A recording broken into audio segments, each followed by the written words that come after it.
Sommes-nous déjà en train de vivre les conséquences de la modification constitutionnelle de 2024 ? Considérées par l'opposition comme un coup d'État constitutionnel, les tensions au sein du gouvernement, notamment avec l'ex-ministre des Armées, Madame Marguerite Gnakadé, qui refuse de soutenir la dynastie Gnassingbé et rejoint le peuple, font trembler le climat politique togolais. La jeunesse togolaise, galvanisée par un sentiment d'injustice, s'engage dans un bras de fer contre le régime de Faure Gnassingbé. Dans les rues des villes, des foules se rassemblent pour manifester leur mécontentement face à cette réforme, perçue comme une manœuvre pour permettre à Faure Gnassingbé de devenir un président à vie sous le vernis d'un régime parlementaire, empreint de sombrité et de riposte brutale. Un changement constitutionnel controversé, la genèse d'un coup d'État institutionnel. En avril 2024, le Togo a adopté une nouvelle constitution, marquant officiellement l'entrée du pays dans sa 5e république. Ce changement, promulgué le 6 mai 2024 par Faure Gnassingbé, a transformé le régime semi-présidentiel en un régime parlementaire, supprimant l'élection présidentielle au suffrage universel direct. Désormais, le président de la République, un rôle devenu largement honorifique, est élu par le Parlement pour un mandat de 4 ans, renouvelable une fois. Le pouvoir exécutif est concentré entre les mains du président du Conseil des ministres, désigné par le parti majoritaire à l'Assemblée nationale, sans limitation explicite de mandat. Ce poste, occupé depuis le 3 mai 2025 par Faure Gnassingbé, chef du parti Union pour la République, UNIR, est perçu comme taillé sur mesure pour lui permettre de prolonger indéfiniment son emprise sur le pouvoir. Ce bouleversement institutionnel n'a pas été sans controverse. L'opposition, menée par des figures comme Jean-Pierre Fabre de l'Alliance nationale pour le changement, ANC, et Paul Dodzi Apvon des Forces démocratiques pour la République, FDR, a dénoncé un « coup d'État constitutionnel ». Selon eux, cette réforme viole l'esprit de la Constitution de 1992, adoptée par référendum avec plus de 98% des voix, qui garantissait le droit du peuple togolais à élire directement son président. L'article 59 de cette Constitution stipulait que le président était élu au suffrage universel pour un mandat de 5 ans, renouvelable une seule fois. En contournant cette disposition, la nouvelle Constitution prive les Togolais de leur souveraineté électorale, transférant le pouvoir de désignation aux parlementaires, majoritairement affiliés à l'UNIR. Le processus d'adoption de cette réforme a également alimenté les critiques. Le texte initial, voté le 25 mars 2024 par une Assemblée nationale dominée par l'UNIR, a suscité un tollé pour son opacité. Face à la colère populaire, Faure Gnassingbé a ordonné une relecture, aboutissant à un second vote le 19 avril 2024, adopté à l'unanimité par 87 députés. Cependant, l'opposition a dénoncé l'absence de consultation publique et le caractère expéditif du processus, soulignant que le mandat des députés ayant voté la réforme était déjà expiré, rendant leur légitimité contestable. Pour David Dosset, porte-parole du Front citoyen Togo debout, la manière dont les autorités togolaises ont piétiné les droits des opposants au changement constitutionnel est consternante. Une dynastie au pouvoir, 58 ans de règne des Gnassingbé. Pour comprendre l'ampleur de la contestation, il faut remonter à l'histoire politique du Togo. Depuis 1967, le pays est dirigé par la famille Gnassingbé, d'abord sous Gnassingbé Eyadema, qui a pris le pouvoir par un coup d'État et l'a conservé pendant 38 ans, puis par son fils, Faure Gnassingbé, au pouvoir depuis 2005. Cette dynastie, soutenue par une armée majoritairement issue de l'ethnie Kaby, environ 25% de la population, a maintenu un contrôle strict sur les institutions, la justice et les forces de l'ordre, réprimant souvent violemment les manifestations d'opposition. En 2019, une réforme constitutionnelle avait limité le nombre de mandats présidentiels à 2, tout en remettant les compteurs à 0 pour Faure Gnassingbé, lui permettant de se présenter en 2020 et potentiellement en 2025. Cependant, la nouvelle Constitution de 2024 supprime cette limitation pour le président du Conseil des ministres, ouvrant la voie à un pouvoir indéfini.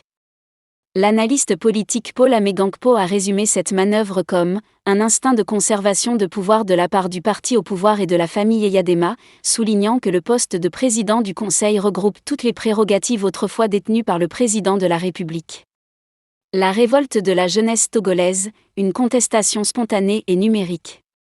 En juin 2025, la colère populaire a atteint son paroxysme. Les rues de Lomé, la capitale, ainsi que d'autres villes comme Agoé et Bay, se sont embrasées de manifestations spontanées, portées par une jeunesse exaspérée. Contrairement aux mouvements traditionnels orchestrés par les partis d'opposition, ces protestations ont émergé de manière décentralisée, amplifiées par les réseaux sociaux comme TikTok et X. Des slogans tels que « Libérez le Togo » et « On est fatigué » ont résonné, exprimant un ras-le-bol face à la gouvernance autoritaire, à la cherté de la vie et à la répression des voix dissidentes. Le 6 juin 2025, jour de l'anniversaire de Faure Gnassingbé, a marqué un tournant. Des milliers de jeunes sont descendus dans les rues, galvanisés par l'appel du rappeur Amron, connu pour ses textes critiques envers le régime. Arrêté le 26 mai pour ses prises de position, Amron est devenu un symbole de la résistance. Les manifestants, armés de casseroles, de sifflets et de klaxons, ont défié les barrages policiers et les gaz lacrymogènes près de la présidence.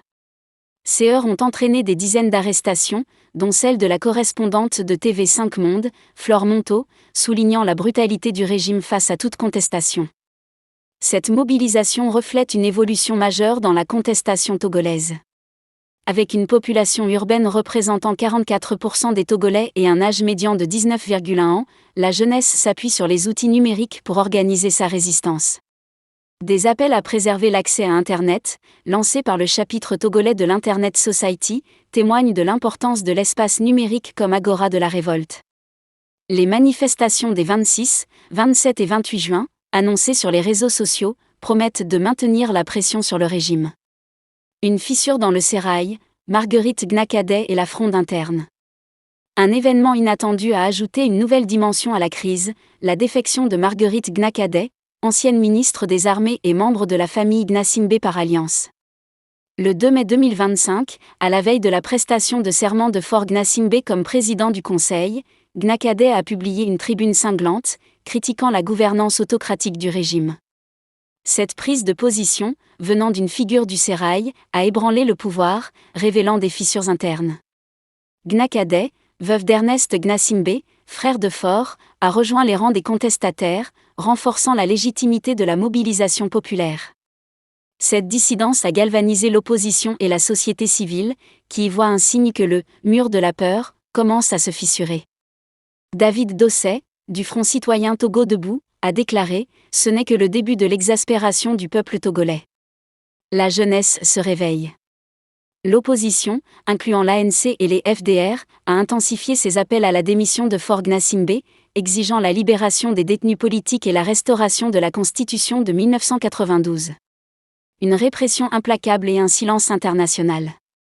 Face à la montée de la contestation, le régime a répondu par une répression féroce. Les manifestations de juin 2025 ont été dispersées par des gaz lacrymogènes et des tirs d'intimidation, entraînant des arrestations massives. Parmi les détenus figuraient des étudiants, des artisans et des membres du corps médical, reflétant la diversité des mécontents. Le 10 juin, 65 personnes ont été libérées, mais d'autres, accusées de « troubles aggravés à l'ordre public » ou de « complot contre la sûreté de l'État », restent en détention. Cette répression s'inscrit dans une longue tradition de violation des libertés au Togo. Les ONG, comme Amnesty International, ont dénoncé les atteintes aux droits de réunion, d'expression et de presse. En avril 2024, un journaliste français a été arrêté et expulsé, et l'Église catholique s'est vue interdire de déployer des observateurs électoraux. L'autorité de régulation des médias a suspendu l'accréditation des journalistes étrangers, muselant la couverture internationale des événements. Le silence des organisations régionales et internationales, comme la CEDEAO, l'Union africaine et l'ONU, a été vivement critiqué. Des posts sur X, comme celui de @Winiek-Baka, ont déploré l'absence de condamnation face à ce que beaucoup qualifient de « vol » de la souveraineté populaire. La CEDEAO, bien qu'ayant envoyé une délégation au Togo avant les élections législatives de 2024, n'a pas publié de rapport critique, suscitant des craintes que ce laxisme n'encourage d'autres dérives autoritaires dans la région. Une lutte pour l'avenir, le Togo à la croisée des chemins. Le Togo se trouve aujourd'hui à un carrefour historique.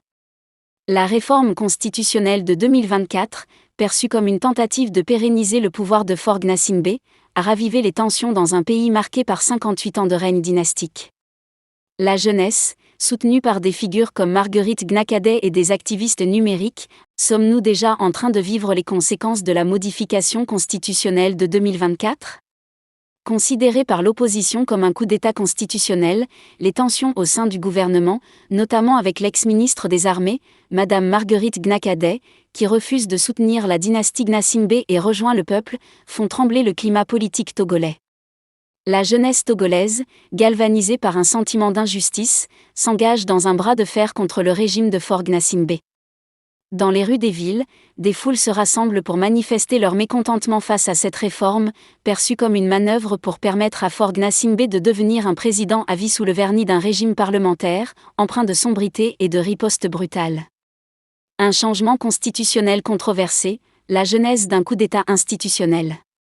En avril 2024, le Togo a adopté une nouvelle constitution, marquant officiellement l'entrée du pays dans sa 5e république.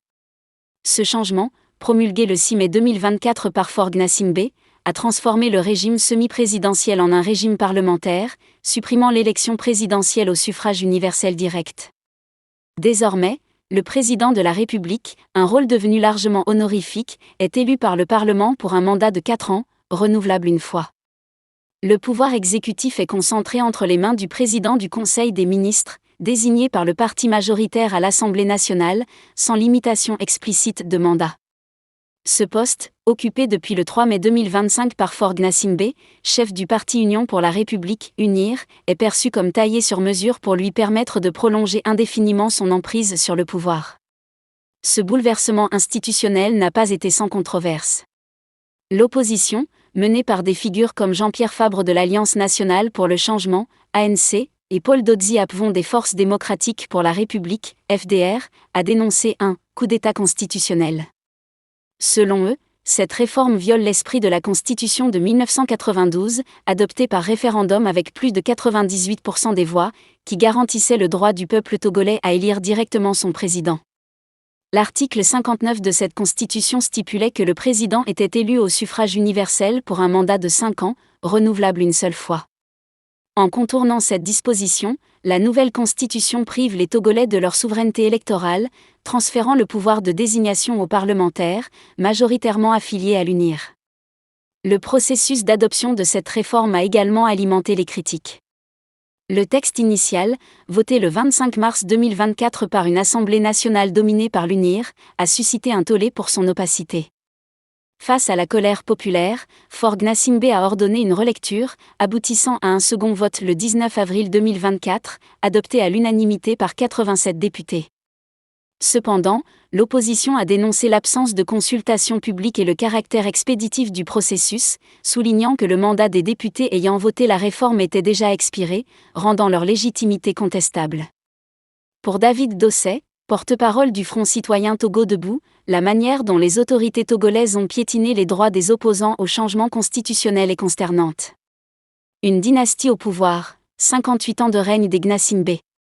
Pour comprendre l'ampleur de la contestation, il faut remonter à l'histoire politique du Togo. Depuis 1967, le pays est dirigé par la famille Gnassingbé, d'abord sous Gnassingbé Eyadema, qui a pris le pouvoir par un coup d'État et l'a conservé pendant 38 ans, puis par son fils, Faure Gnassingbé, au pouvoir depuis 2005. Cette dynastie, soutenue par une armée majoritairement issue de l'ethnie Kaby, environ 25% de la population, a maintenu un contrôle strict sur les institutions, la justice et les forces de l'ordre, réprimant souvent violemment les manifestations d'opposition. En 2019, une réforme constitutionnelle avait limité le nombre de mandats présidentiels à 2, tout en remettant les compteurs à 0 pour Faure Gnassingbé, lui permettant de se présenter en 2020 et potentiellement en 2025.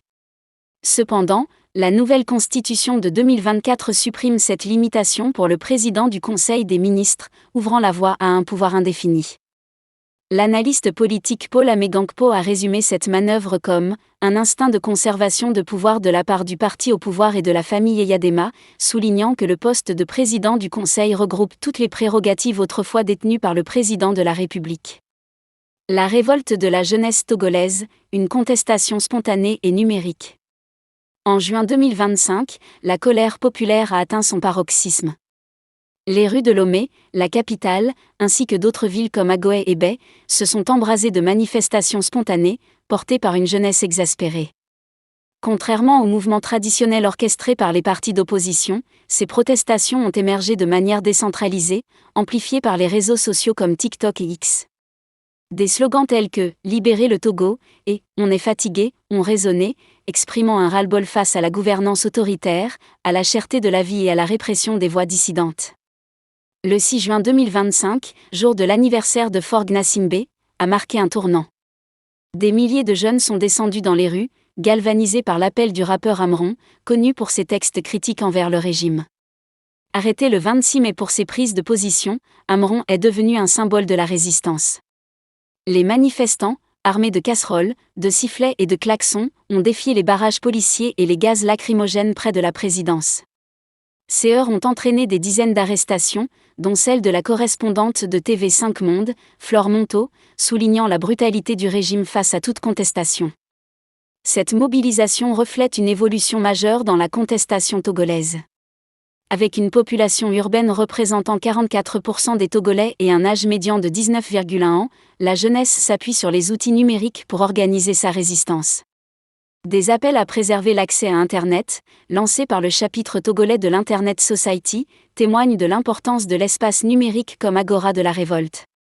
Les manifestations des 26, 27 et 28 juin, annoncées sur les réseaux sociaux, promettent de maintenir la pression sur le régime. Une fissure dans le sérail, Marguerite Gnakadé et la fronde interne. Un événement inattendu a ajouté une nouvelle dimension à la crise, la défection de Marguerite Gnakadé, ancienne ministre des Armées et membre de la famille Gnassingbé par alliance. Le 2 mai 2025,